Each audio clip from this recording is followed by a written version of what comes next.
Judges chapter 9. Abimelech, son of Jerubbaal, went to his mother's brothers in Shechem, and said to them and to all his mother's clan, "Ask all the citizens of Shechem, which is better for you, to have all 70 of Jerubbaal's sons rule over you, or just one man? Remember, I am your flesh and blood." When the brothers repeated all this to the citizens of Shechem, they were inclined to follow Abimelech, for they said, "He is related to us." They gave him 70 shekels of silver from the temple of Baal-berith, and Abimelech used it to hire reckless scoundrels who became his followers. He went to his father's home in Ophrah, and on one stone murdered his 70 brothers, the sons of Jerubbaal. But Jotham, the youngest son of Jerubbaal, escaped by hiding. Then all the citizens of Shechem and Beth Millo gathered beside the great tree at the pillar in Shechem to crown Abimelech king. When Jotham was told about this, he climbed up on the top of Mount Gerizim and shouted to them, "Listen to me, citizens of Shechem, so that God may listen to you. One day the trees went out to anoint a king for themselves. They said to the olive tree, 'Be our king.' But the olive tree answered, 'Should I give up my oil, by which both gods and humans are honored, to hold sway over the trees?' Next the trees said to the fig tree, 'Come and be our king.' But the fig tree replied, 'Should I give up my fruit, so good and sweet, to hold sway over the trees?' Then the tree said to the vine, 'Come and be our king.' But the vine answered, 'Should I give up my wine, which cheers both gods and humans, to hold sway over the trees?' Finally, all the trees said to the thorn bush, 'Come and be our king.' The thorn bush said to the trees, 'If you really want to anoint me king over you, come and take refuge in my shade. But if not, then let fire come out of the thorn bush and consume the cedars of Lebanon.' Have you acted honorably and in good faith by making Abimelech king? Have you been fair to Jerubbaal and his family? Have you treated him as he deserves? Remember that my father fought for you and risked his life to rescue you from the hand of Midian. But today you have revolted against my father's family. You have murdered his 70 sons on a single stone, and have made Abimelech, the son of his female slave, king over the citizens of Shechem, because he is related to you. So have you acted honorably and in good faith toward Jerubbaal and his family today? If you have, may Abimelech be your joy, and may you be his too. But if you have not, let fire come out from Abimelech and consume you, the citizens of Shechem and Beth Millo, and let fire come out from you, the citizens of Shechem and Beth Millo, and consume Abimelech."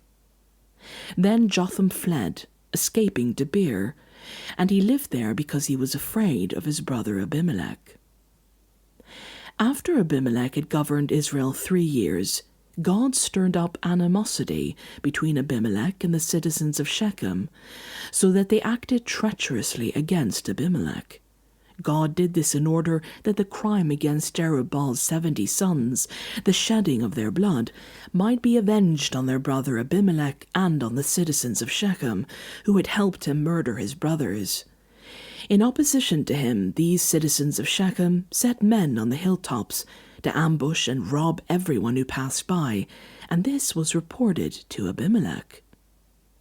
Now Gaal, son of Ebed, moved with his clan against Shechem, and its citizens put their confidence in him. After they had gone into the fields and gathered the grapes and trodden them, they held a festival in the temple of their god. While they were eating and drinking, they cursed Abimelech.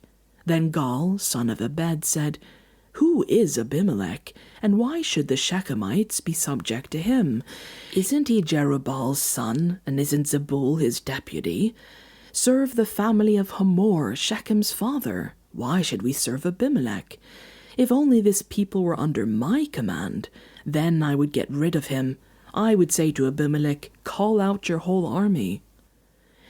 When Zebul, the governor of the city, heard what Gaal, son of Ebed, said, he was very angry. Under cover, he sent messengers to Abimelech, saying, Gaal, son of Ebed, and his clan have come to Shechem and are stirring up the city against you. Now then, during the night, you and your men should come and lie in wait in the fields. In the morning at sunrise, advance against the city. When Gaal and his men come out against you, seize the opportunity to attack them. So Abimelech and all his troops set out by night and took up concealed positions near Shechem in 4 companies. Now Gaal, son of Ebed, had gone out and was standing at the entrance of the city gate, just as Abimelech and his troops came out from their hiding place. When Gaal saw them, he said to Zebul, Look, people are coming down from the tops of the mountains. Zebul replied, You mistake the shadows of the mountains for men. But Gaal spoke up again, Look, people are coming down from the central hill, and a company is coming from the direction of the diviner's tree. But Zebul said to him, Where is your big talk now, you who said, Who is Abimelech, that we should be subject to him? Aren't these the men you ridiculed? Go out and fight them. So Gaal led out the citizens of Shechem and fought Abimelech.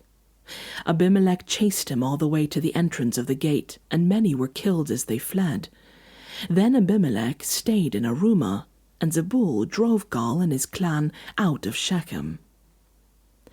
The next day the people of Shechem went out to the fields, and this was reported to Abimelech. So he took his men, divided them into 3 companies, and set an ambush in the fields. When he saw the people coming out of the city, he rose to attack them. Abimelech and the companies with him rushed forward to a position at the entrance of the city gate. Then 2 companies attacked those in the fields and struck them down.